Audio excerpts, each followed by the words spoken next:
Hello everyone, thanks for coming. My name is Christos. I'll be talking about Magento e-commerce and my experience with building and selling modules for the Magento marketplace. I'm aware that there might be new people who have never worked with Magento before, and as well as experienced Magento developer in the audience. So I've made sure to include content that might be interesting to both groups. Okay, so a little bit about me before we go on. I'm originally from Cyprus. I've been in the UK since 2010. When I came here, I got a job at a company called SimpleWeb. It's a digital agency in Bristol which offers services for web development services for clients. I've been there about 4 years, during which I've gained a number of skills there because I was working on many different technology projects. So my experience draws from all types of technologies. And in November 2013, I decided to go solo with my own company, CROWDFUNDED Limited, with an aim to go towards the product development market rather than the services market.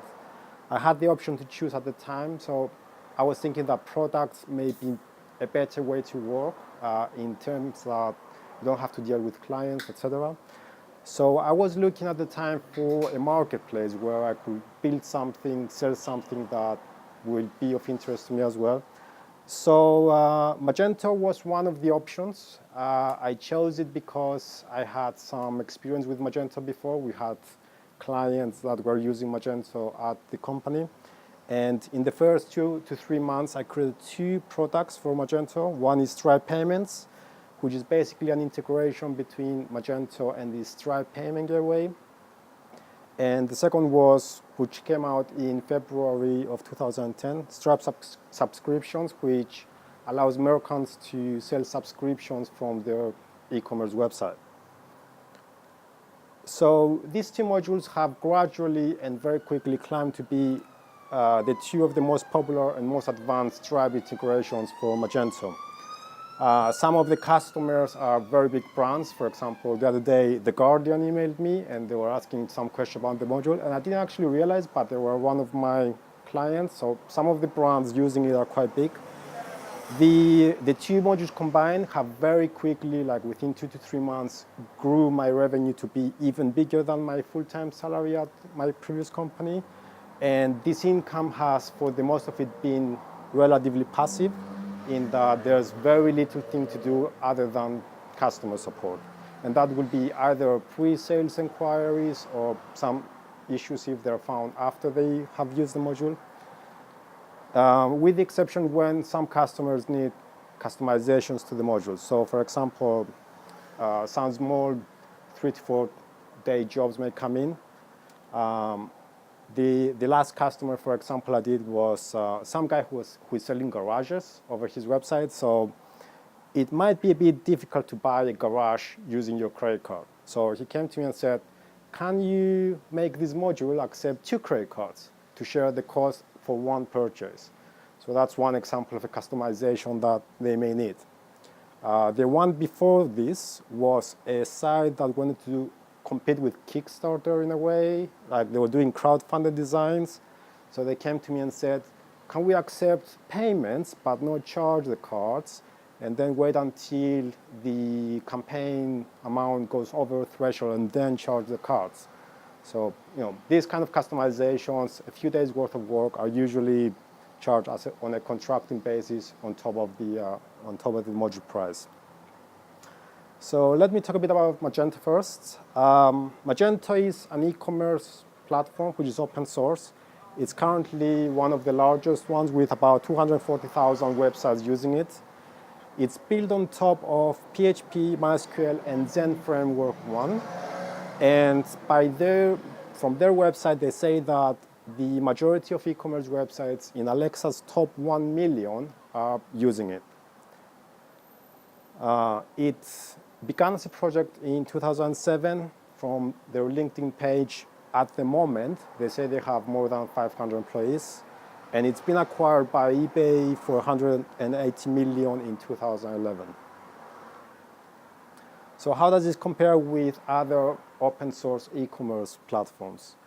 You can see the blue line. OS Commerce used to be probably one of the biggest before Magento, but seems to have faded out over time, whereas Magento climbed very rapidly, but it kind of lost momentum, and that may be because of new open source e-commerce engines have been coming into the market with Magento. One of them is OpenCart. You can see just how much percentage Magento has lost to other engines, and it's just one of the competitors.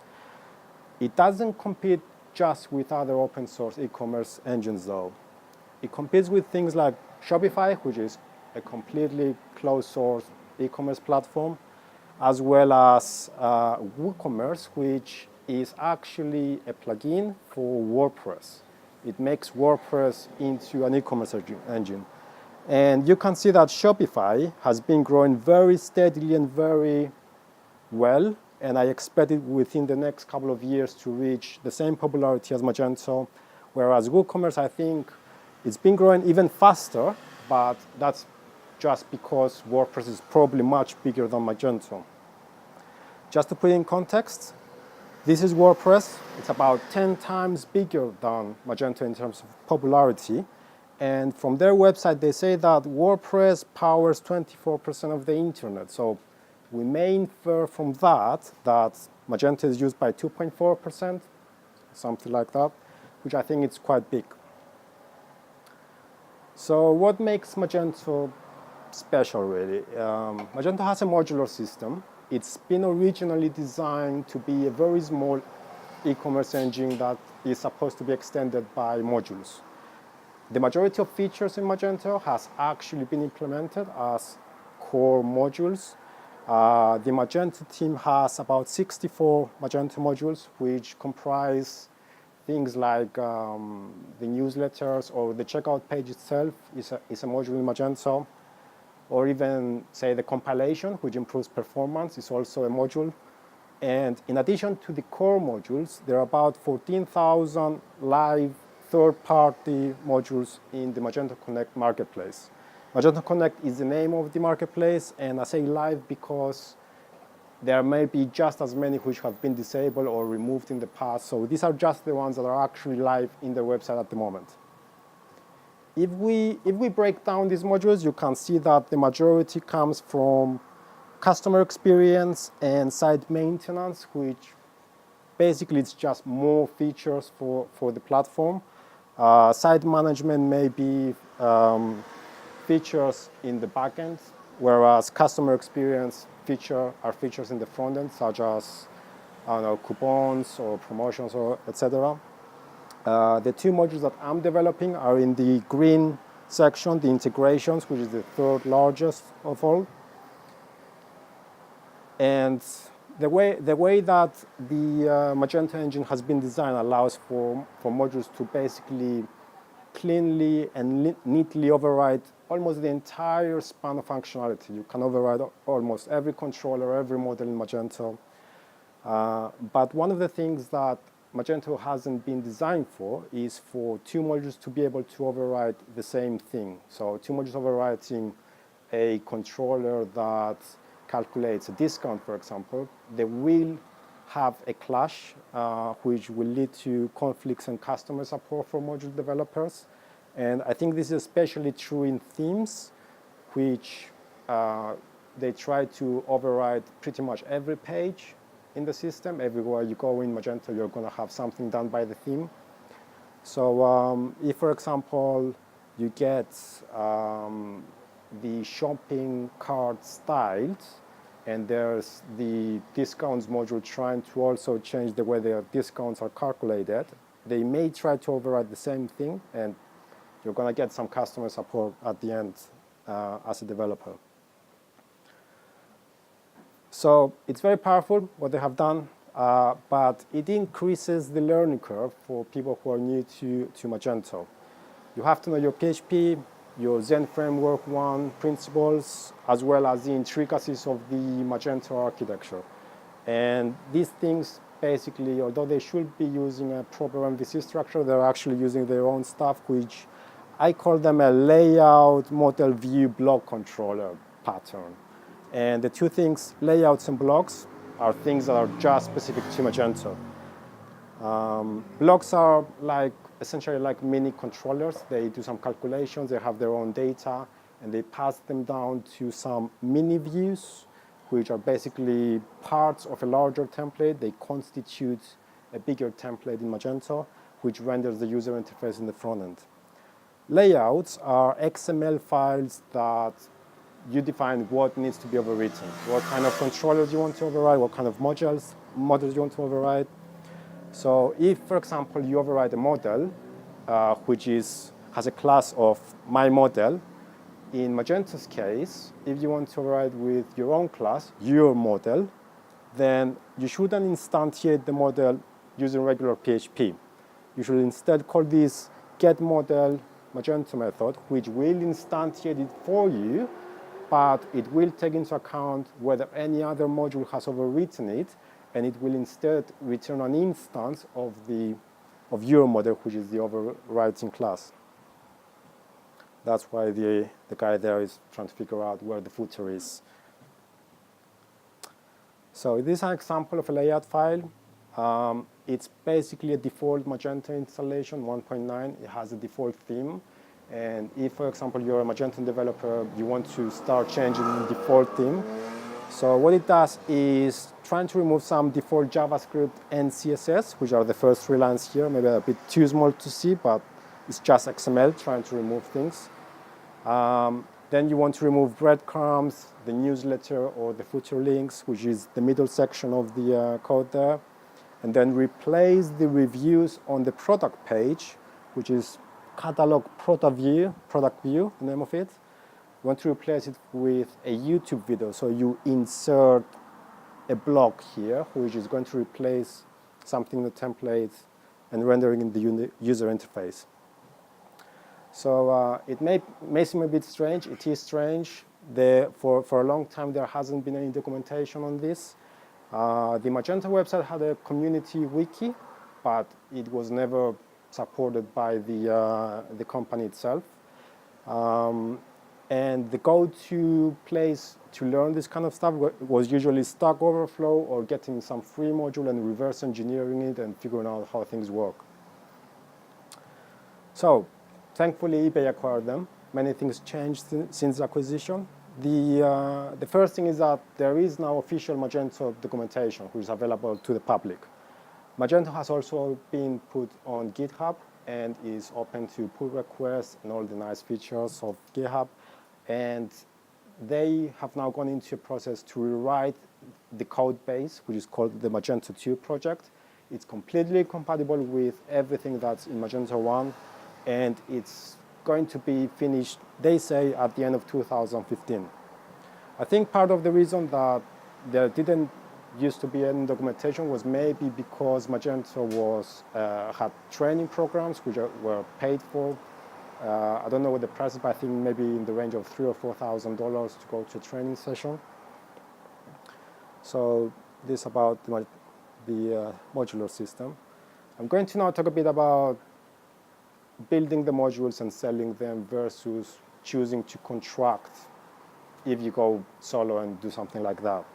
So it's a question of should you offer a product or a service as an individual.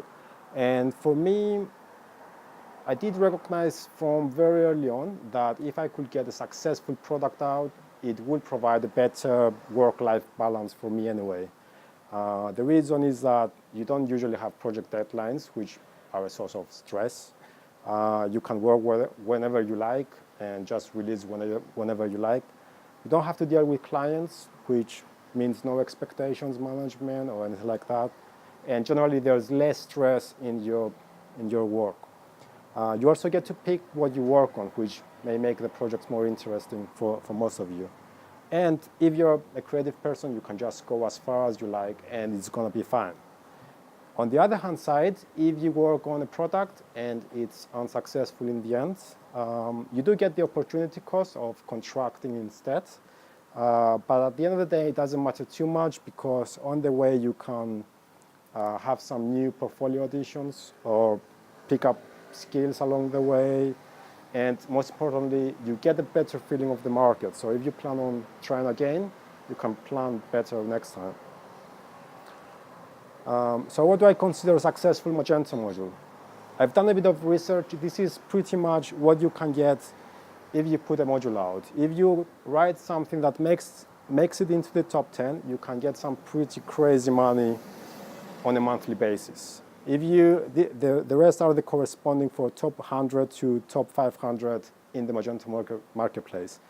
And it may seem little, £400 at the bottom there, but if you think about it, if you create something that makes that on a monthly basis and you're, for example, an employee now, that's the equivalent of, say, a £5,000 pay rise at your job. And for me, if you can do that, I think that's a successful product. Anything that makes into that list is successful for me. And if you do it, then you can start thinking then about multiples of successful products that you've put out there, as well as whatever services you offer on top of your work. What about contracting? Let's say that you instead pick to do contracting instead. This is a survey that has been done by a recruitment agency in Bristol. So we are comparing Bristol contracting with selling to the Magento marketplace. It's been done by Adlib, and they went to a bunch of developers and said, what do you charge for your day rate? It seems like the average is about $350. If you're a good one, you can easily go to $400, $450 a day. And the majority of them have said that they only have a few occasional gaps. So if you consider that, you could be making as a contractor the same amount as a top 10 Magento module. So it's a difficult choice. On one hand side, you have the revenue. On the other hand side, you have the lifestyle that products bring. For me, I chose the lifestyle just because that's the way I am. But that's what your end choice is going to be like. What about if you're a creative? If you're a creative, based on the same survey, your day rate is going to be about $200 to $250, and you're going to have similar gaps to the developers. At the end of the day, this is easier to get into because you're going to be making the same as a top 100 Magento module, which is going to be pretty attractive. On the other hand side, if you're a creative, you're probably going to go for a theme. And as I explained earlier, themes may come with more customer support. You're going to have more things to think about. So at the end of the day, you are going to be spending just as much time with clients as you would with consulting. And the main difference will be picking between whether you want to deal with local clients or people from the internet emailing you, maybe being angry or whatever. And most of them will request a refund if they don't like the product. Products are different services.